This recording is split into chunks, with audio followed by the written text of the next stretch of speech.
Bonjour à tous, bienvenue dans ce nouveau numéro de Cap Amérique. Au programme cette semaine, l'Argentine qui a commencé à faire son deuil. La semaine dernière, Diego Maradona s'éteignait à l'âge de 60 ans des suites d'une crise cardiaque. L'une de nos équipes a marché pour nous dans les pas de la star du ballon rond. Un mouvement pacifique inédit à Cuba, des manifestations initiées par des artistes en grève de la faim sont en train de prendre de l'ampleur. L'enjeu, en finir avec la censure, respecter aussi le droit à la liberté d'expression. Et puis il y a des clichés qui ont la peau dure. Non, les cow-boys ne sont pas tous des hommes blancs. Un tiers de ces cavaliers étaient même pendant la conquête de l'Ouest des Afro-Américains. Nous nous sommes intéressés à ces hommes oubliés de l'histoire. Bienvenue dans ce nouveau numéro de Cap Amérique. Direction pour commencer les États-Unis avec ces dernières nouvelles du côté de Washington. Il est issu de la garde rapprochée de Donald Trump. Il est aussi le premier proche à lâcher. Le ministre américain de la Justice, Bill Barr, a reconnu cette semaine n'avoir constaté aucune fraude suffisante pendant l'élection présidentielle du 3 novembre. Cet ultra-conservateur de 70 ans contredit ainsi publiquement les allégations d'élections truquées martelées chaque jour par Donald Trump. Il valide ainsi indirectement la victoire de Joe Biden. Le président élu qui constitue son administration brique par brique et son dernier geste est à noter. Il n'y aura que des femmes dans son équipe de communication. C'est une première. Parmi les appelés figure notamment Jennifer Psaki, la porte-parole démocrate. Elle devient l'attachée de presse de la Maison-Blanche. Le président élu qui portera une botte de marche pendant les prochaines semaines. Et oui, Joe Biden souffre d'une légère fracture du pied. Les radios ont parlé. Le futur homme fort de l'Amérique s'est foulé la cheville en jouant avec son chien Mayor. Pas de chance. Ou tout l'inverse, à en croire les anglophones, break a leg, casse-toi une jambe, ça porte bonheur, semble-t-il. Allez, notre chiffre de la semaine, ce numéro 10, numéro évocateur pour les Argentins, le numéro que portait leur idole tout au long de sa carrière. La semaine dernière, Diego Maradona disparaissait à l'âge de 60 ans. De Villa Fiorito, son quartier natal modeste, à la Bombonera, stade mythique du club de Boca Juniors, où il est devenu champion d'Argentine.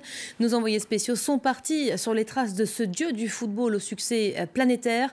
C'est un reportage signé Florent Rodeau avec Simon Harding, Mohamed Farhat et Romain Léaudet. L'histoire d'amour entre Diego Armando Maradona et les Argentins débute ici, dans ce quartier populaire en banlieue de Buenos Aires. Le petit Diego grandit dans cette maison. Dans celle d'à côté, nous rencontrons Norberto, son ami d'enfance. Il se souvient d'un petit garçon obsédé par le ballon rond. Juntarnos con todos los chicos acá en la calle, jugar a la pelota. Y era su sueño, jugar, llegar a ser profesional, no esto que llegó a ser. Él quería jugar profesionalmente como cualquier jugador y poder ayudar a su familia. Le rêve de Diego Maradona devient réalité ici, dans le club d'Argentino Junior. Un premier contrat professionnel et une maison pour lui et sa famille, qu'il sort de la misère. El Pibe de Oro n'a pas encore 16 ans. Il martyrise déjà toutes les défenses adverses. Pero lo vi jugar en la cancha Racing contra Racing, Argentino Junior Racing, que nos pegó un baile. Son aura dépasse vite la sphère du football. Beaucoup d'Argentins s'identifient à lui, un homme simple qui fait la fierté des quartiers pauvres. Todos lo vamos a extrañar, pero Diego no se va a morir nunca porque el que ama nunca olvida. Acá en Nápoles, en todo el mundo, porque él donde estuvo dejó su granito de arena. À 21 ans, l'enfant prodige du football argentin signe pour Boca Juniors, club historique de Buenos Aires. Un an seulement, suffisant pour remporter le championnat et entrer à jamais dans le cœur des supporters jaunes et bleus. Diego es único a nivel mundial, digamos. Por eso quisimos rendirle este homenaje para que lo disfrute todo el pueblo de Boca. Es el astro máximo acá en Boca, es el corazón del hincha de Boca. No tenemos palabras para agradecerle todo lo que hizo por nuestro país, porque en el mundo entero nos conocen por Diego. Adulé par les supporters, Diego Maradona s'envole ensuite pour l'Europe. Barcelone, puis Naples, où il écrit sa légende. L'homme du peuple devient alors l'idole du peuple. Un héritage destiné à vivre pendant des générations en Argentine. C'est inédit à Cuba. Un mouvement de contestation pacifique initié par des artistes est en train de prendre de l'ampleur. Ils sont réalisateurs, journalistes indépendants, acteurs et attendent du gouvernement le respect de la liberté d'expression et la levée de la censure. Les protestations sont portées depuis la mi-novembre par des artistes havanais d'un groupe dissident encore peu connu. Ses membres ont entamé des grèves de la faim pour obtenir la libération d'un rappeur critique du régime condamné à 8 mois de prison pour outrage envers Raúl Castro. Natacha Miret. Il est devenu le symbole de la contestation cubaine. Son nom, Denis Solis. Ce jeune rappeur cubain a été condamné le 11 novembre dernier à 9 mois de prison pour outrage à l'autorité. Au lendemain de son arrestation, un collectif d'artistes et d'intellectuels, connu sous le nom du mouvement San Isidro, décide de se barricader dans cette maison de la vieille ville de La Havane. Plusieurs de ces militants des droits civiques entament alors une grève de la faim, dont cet homme, Luis Manuel Otero Alcantara, figure de proue du mouvement. Je crois que c'est le moment pour tous les Cubains de se réveiller et d'essayer de sauver la nation. L'intervention musclée des forces de l'ordre met un terme à cette action militante. Pour autant, dans la foulée, des dizaines de personnes, artistes, intellectuels, journalistes se rassemblent spontanément devant le ministère de la Culture. Effet inattendu, une délégation finit même par être reçue par le cabinet ministériel. 30 personnes viennent de leur dire honnêtement ce qui nous arrive. Ils nous maltraitent, ils nous battent, ils nous font du mal, ils nous enferment dans nos maisons. Je dois dire qu'ils ont écouté très patiemment. Coup de théâtre et changement de ton quelques heures plus tard, lorsqu'une vidéo est diffusée à la télévision cubaine. Elle n'est pas datée ni sourcée, mais elle montre le leader du mouvement San Isidro en compagnie de l'ancienne chargée d'affaires américaine à Cuba.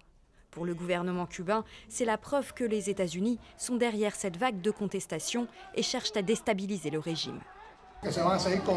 Derrière tout ça, il y a une stratégie de guerre non conventionnelle pour essayer de renverser la révolution. C'est la dernière tentative des Trumpistes et de la mafia anti-cubaine qui est aussi trumpiste. Une ingérence politique américaine qui, selon Cuba, pourrait en partie expliquer ces voix dissonantes au régime. Toujours est-il que selon Human Rights Watch, 1800 personnes étaient détenues de manière arbitraire l'année dernière à Cuba. Lorsqu'on vous dit cow-boy, vous avez sûrement cette image qui vous vient en tête et probablement toujours ce même profil, ça fait partie des idées reçues. Et pourtant, près de la moitié d'entre eux étaient des personnes de couleur, des Mexicains, des Métis, des Indiens aussi et même des Afro-Américains. On estime que durant la conquête de l'Ouest, un tiers des cow-boys avaient la peau noire. C'est un reportage de nos confrères de France de regarder.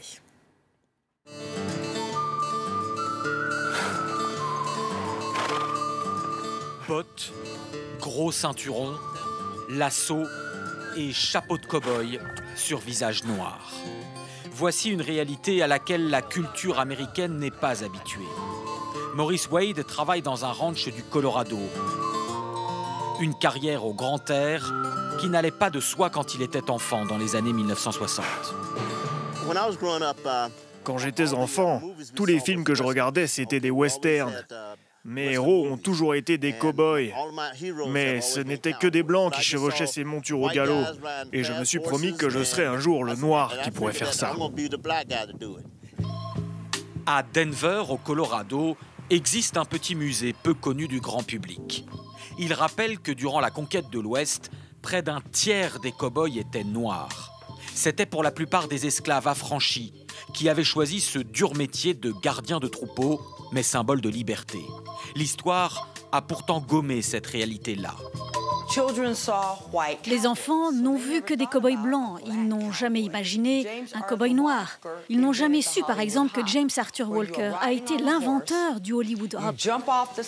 Quant au galop, vous sautez de votre selle, touchez le sol et remontez en selle. On l'a vu dans tous les films et les westerns. Mais personne ne sait que c'est ce gars-là qui l'a inventé.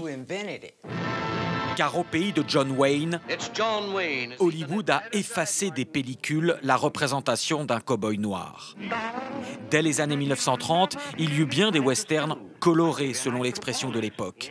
Mais c'étaient des comédies musicales destinées uniquement aux salles de cinéma noires dans l'Amérique de la ségrégation. Dans les années 1950 et 60, en pleine ségrégation et au milieu de tous les mouvements pour les droits civiques, les patrons de studios à Hollywood n'ont pas eu le courage de mettre un noir sur un cheval et d'en faire un héros, alors que le reste du pays se déchirait au sujet de la question raciale. Il faudra attendre 1972 pour voir le premier western avec Sidney Poitier dans un vrai premier rôle pour un noir. Aujourd'hui, les jeunes générations d'Afro-Américains veulent retrouver l'héritage des Black Cowboys, comme Savannah Roberts. À 12 ans, elle a déjà décroché ses premiers titres de championne de rodéo. J'essaye de communiquer un maximum pour devenir un exemple et montrer la voie aux jeunes Afro-Américains. Je veux qu'ils sachent que personne ne peut vous dire « tu ne peux pas faire ci » ou « tu ne peux pas faire ça ». À ses côtés, son modèle, Charles Sampson. Seuls les spécialistes savent qu'il a marqué l'histoire en 1982 en devenant le premier Afro-Américain à remporter les championnats du monde de rodéo, un sport emblématique de la culture américaine. Une fois que ce pays aura réglé ce problème entre blancs et noirs et compris qu'on est égaux sur une terre libre, la race ne fera plus aucune différence. Et nous, on travaille à changer tout ça, en tant qu'Américains. Dans de nombreux domaines, politiques ou scientifiques, c'est l'Amérique blanche qui a écrit l'histoire. Aujourd'hui, les Black Cowboys veulent partir à la reconquête de l'Ouest. Avant de nous quitter, on vous donne des nouvelles des pingouins de l'aquarium de Chicago, de véritables stars désormais. Vous les aviez peut-être déjà aperçus en mars dernier, en liberté, au sein de leur propre lieu de résidence, le Shedd Aquarium. Et bien depuis, ceux qui s'en occupent n'ont pas vraiment arrêté de les divertir. Voyez un peu, crise du Covid oblige, on a voulu tout faire pour continuer à développer leur sens, à les amuser aussi. Ces pingouins multiplient les divertissements, visite d'un stade de foot, séquences culture au Field Museum ou encore séances cinéma. Voilà des images qui évidemment ont fait fureur sur les réseaux sociaux. On va se quitter là-dessus. C'est la fin de ce numéro. Merci pour votre fidélité. Rendez-vous la semaine prochaine, même heure, même continent. À très vite.